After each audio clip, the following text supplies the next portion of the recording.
Our show today is about reminiscing, going back, way back into the 70s when African music started gaining world recognition.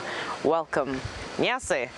We say, welcome to Messengers, a show that introduces you to African arts and artists all over the world. I am your host, OYIZA, and in this show, we'll be telling you about, oh, wait, let me give you a hint. What I've been searching for true love. You remember that? Okay, no, okay, let me give you another one. Riding high. You get that? Oh, of course. We'll be talking to the legendary Bongos Ikwue on this show, so don't go away.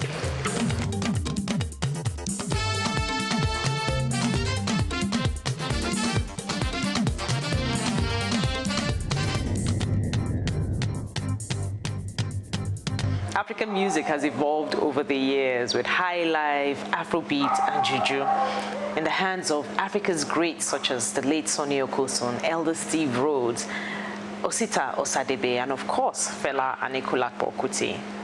Bongos Ikwue kicked it up a notch.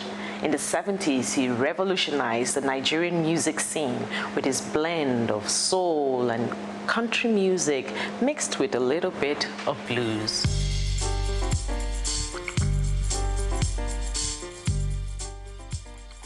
Bongos has been out of the music scene since the last 2.5 decades, but people still remember him for his popular hits such as Still Searching, Riding High, Mariamma, and even the theme song from the popular TV soap in the 80s, Cockcrow at Dawn.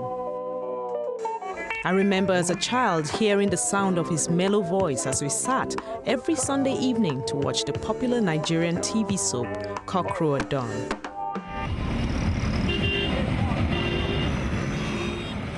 Out here in what used to be a sleepy town called Otukpo in Benue State, north-central Nigeria, Bongos has created a whole new identity as a businessman, a resort owner, an engineering contractor in the last 2 decades. Messengers talked with the soulful crooner who slipped into the hearts of many Africans with his love songs that kept his name on their lips even after many years. We talked to him about his exciting journey after the break.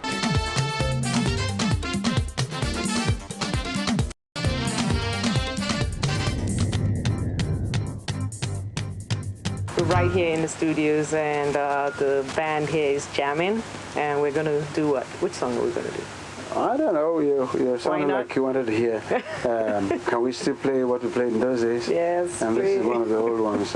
Something Good. Something Good. At Double K, and the band is Double X. Double X. We're actually rehearsing.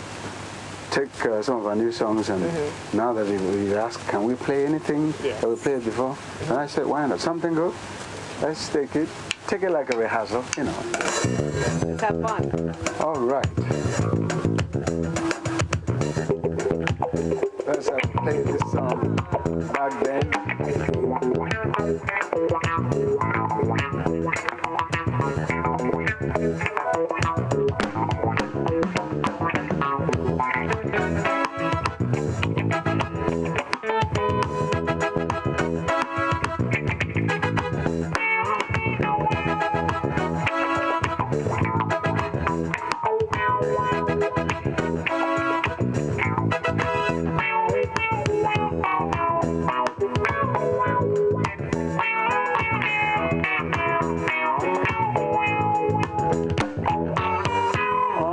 Last night I had a dream. Something good's gonna happen to me. I'm pointing towards me some kind of beam. Looks like love trying to shine on me. Only last night I had a dream. Yes, I did. Something good's gonna happen to me. I'm pointing towards me some kind of beam. Looks like love trying to shine on me. Well, I've always known sometime, somewhere, somehow I'll find what I'm looking for.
took me back.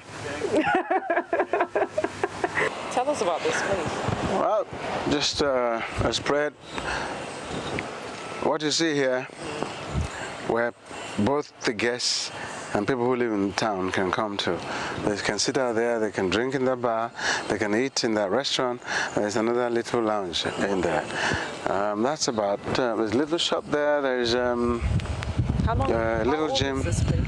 It's about 5 years since we opened it, but I started the project about 15 or so years ago. Okay, and how has it been for, I mean, hotelier, and I can imagine it's not. No, I'm hardly here. I'm busy at my construction sites most of the time, and these days, when I have any time at all, I'm in the studio. So this is a question you can throw to the manager of the hotel. Okay, so a lot of people say you dropped out of the scene, you just abandoned the music. What is the real story? Did I abandon anything? I stopped playing professionally. I stopped earning a living out of music, and I went into construction. But I still carried all my music in my head wherever I went. As you can see, I now have a studio, and I've been working in the studio for over 1 year on my new album. Okay. Yeah, I guess I stopped playing music for other things like construction. Okay. Yes, I did. So you went into business, and so music kind of sort of just... Well, I've always been in business. Music is business. Anything is business. Living in the world itself is business. So I've always been in business. Right. It's just that I stopped playing music in front of people. I stopped earning money out of music like I did before. And I began earning money out of other things like mostly construction. Everybody is to put the gen house. Otukpo may be a small town, but this man of style has created a dream resort in a center for peaceful tranquility. There's perfection in the details too.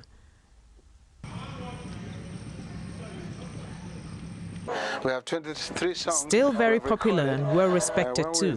The son of the soil has worked his way into the hearts of many. Virtually everyone we met, including his band members and family members, had nothing but good things to say about him. And he's a great man indeed. So I'm so pleased to be in this town, working with him. I've worked with him for like almost a year, and honestly it's an honor, it's a privilege. So I've worked with an icon. From childhood, I used to admire him a lot. The day I was called upon to come and play with him, I was looking forward to him, and here I am. I'm working. I have improved. This is a very great privilege to me. This is actually my dream, to play for a legend, not just a singer. This is a legend. Well, I'm short of words, but my brothers, they said, you know, oh, well, please. Tell us about your family and tell us about Mom. Well, my mom and my dad and 5 kids. I'm the first, 4 girls and 1 boy. I've already talked to Junior. People want to know, well, how does it feel to be a daughter of Bongos Ikwue? For me, it feels like it's normal. I mean, it's cool because then we get a lot of exposure to music. What's that like? I've seen the two of you going. You just have this love relationship. Some people actually call me a second wife. Tell us about Mom. Nobody hears anything about Mom. Mom she lays low, right? She's... Yeah, well, in this aspect, yes. She is shy. So you probably wouldn't hear too much about her, but she's an action lady still, though. Very, very, very strong. But when you see her, you know. Great. Well, it's been nice chatting with you. Thank you. Thank you. Thank you. We are going to take you back into the studios and watch Bongos at work, producing work from his upcoming albums. And there's a whole lot more going on behind the scenes that you don't know about. So stay tuned and we'll bring it all to you.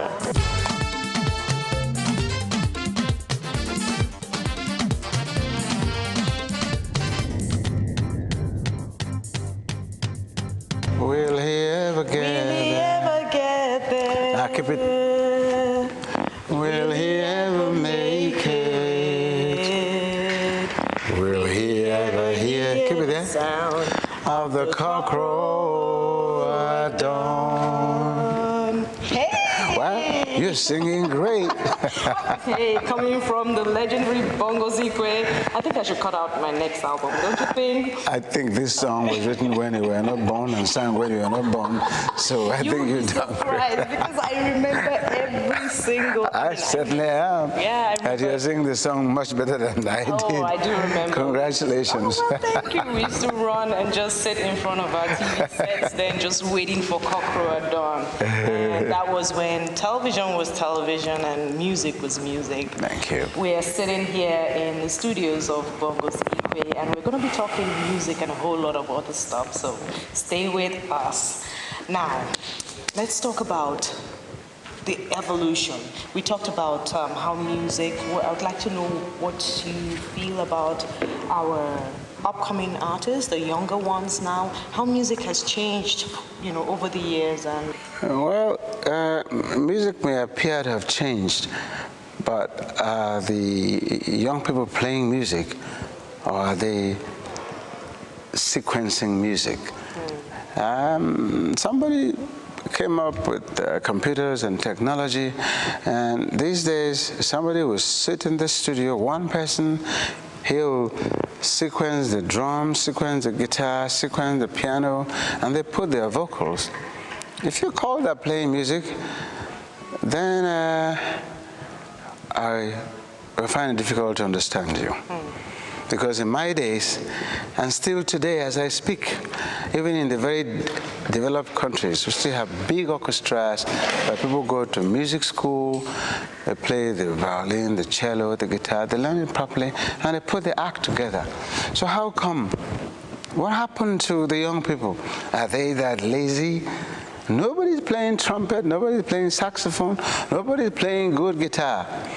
Do you call that playing music? Or synthesizing and sequencing music? Because you need to go on stage and see people standing there, and you can see who is actually playing the guitar, who's playing the drums. That's what I think going to a concert is all about.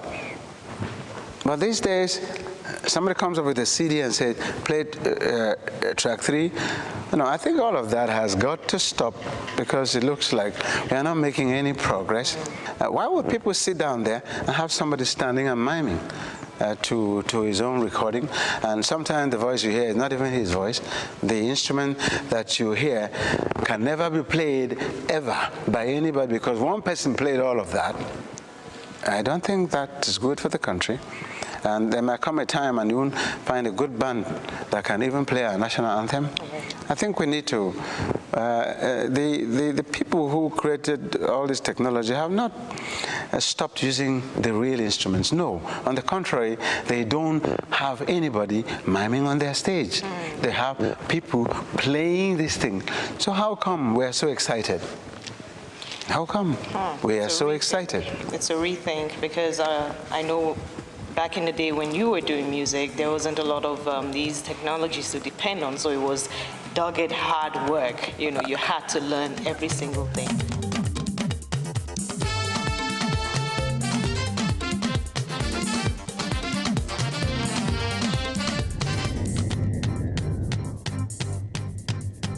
What do you miss about back then and now? I don't really miss anything. It was nice, the people who came to the show paid their money and they appreciated every bit of what we did. And even now, as I begin to play music again, you can look back there at the real equipment. We still play like we played back then. The recording that I'm doing right now is pure analog. We played every instrument, nothing was sequenced, and nothing will be sequenced. We just play, and that is what the computers try to imitate. And there's no way you can have an imitation better than the original.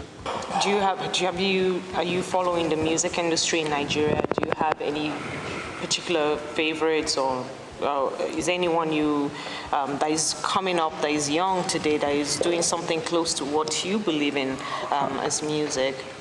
What I hear from the radio when I drive, it sounds like they're playing the same thing over and over and over and over, and they're beginning to sound like, hey, I don't even know who is doing this.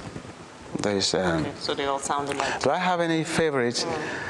My favorites still date back to maybe what I remember. I liked OYIZA when he played his own type of music. It was nice, he put it together well. And even Oliver the Cook, who just died. Are you in touch with any of your peers and your contemporaries from back then? I'm a little in touch with OYIZA. I don't know where the rest are, unfortunately. And to think that the only thing that Nigeria had and could be proud of, high life, died completely. Why are we aping? Why do we just ape as a people? I think it's pathetic. Look, somebody came up and was doing West African idols. I couldn't believe that the government of this country will allow that crap to be aired on their airwaves. You know, the judges they're set up exactly like the American judges, 2 men, one female, and they're acting exactly. So, if you can sing Lionel Richie, yeah, you're passed. If you can sing like, are we training these people to take the place of Lionel Richie? So when they go back to America, they say, hey, make way, the Nigerian artists are coming. What an insult. And they act like, hey, if you sang anything local, get out of the way. Can I believe that? Who are we training these singers for? Why would they come to select our talents for us? What's wrong with our people? I saw on one of your album sleeves you dedicated it to the Strattons. Yeah. What was that time like for you? Take us back to that time where you had to play for a meal. Well, it was, I was fresh from the university, and I sang on TV, in an arcade TV. And some white man called up the station and said, who was that young man who played? And they gave him my name, and he called me up, and I got my first job. They gave me a job, and I played in Hamdala Hotel. But before then, he said to me, he said, Bongos, I think you have a great voice, but I wish I could be your manager, but I cannot be one. I don't have the money, nor do I have the know-how. But I'm going to make you work and prepare you for somebody who will pick you up. What you got to do is come to my house every Saturday and sing in front of people. I'll provide the meals and the drink, and you do the singing. So he got a lot of his expatriate friends, Peter Stratton and his wife, Liz Stratton. And I would sit on a stool and I would sing. And that was the era of Harry Belafonte. Down the way where the nights are gay, you know. I noticed they liked that kind of thing. And that was the time I did the song called Mariamma, in that idiom. Oh, Mariamma, my darling Mariamma. It's the same idiom of Harry Belafonte, and he liked the song a lot. I think that's a song I dedicated to the Stratton, to the Strattons, and I remember him greatly because he helped me in so many ways to get to where I am now. And one thing I remember about him, he would light up 2 cigarettes at the same time and give one to his wife. I have not forgotten that. They're late now, right? No, they left Nigeria. I don't know where they are now. Okay. Nigeria has come to stay. With his upcoming album due to be released later in 2008, Bongos has introduced a new sound that will appeal to the music generation of these times without losing his unique music genre. A dedicated family man, Bongos has surrounded his wife of over 25 years and 5 children with beautiful music. His daughters, Omeyi and Jessica, have collaborated with him on his new project, giving the sound a fresh feel like never before.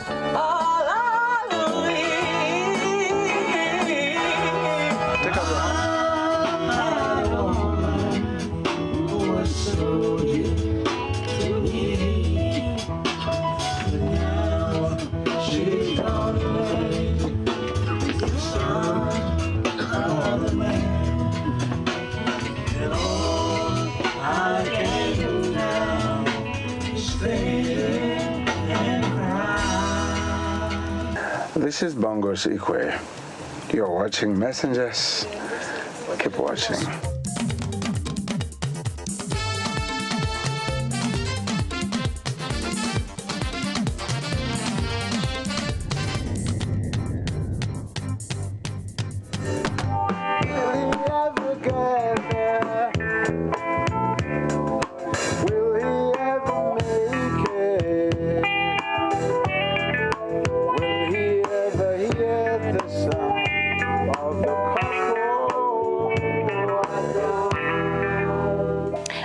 Life with Bongos Ikwue. What a time. I had such a fantastic time with the legend, and I hope you did too.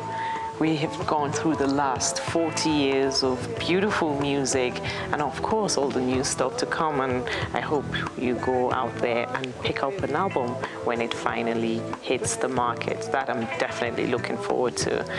So here we come to the end of our show, and until next time when we bring you another fantastic African artist making waves across the Atlantic, I'm your host OYIZA, and as they say in Idombaland, Mo. See you next time.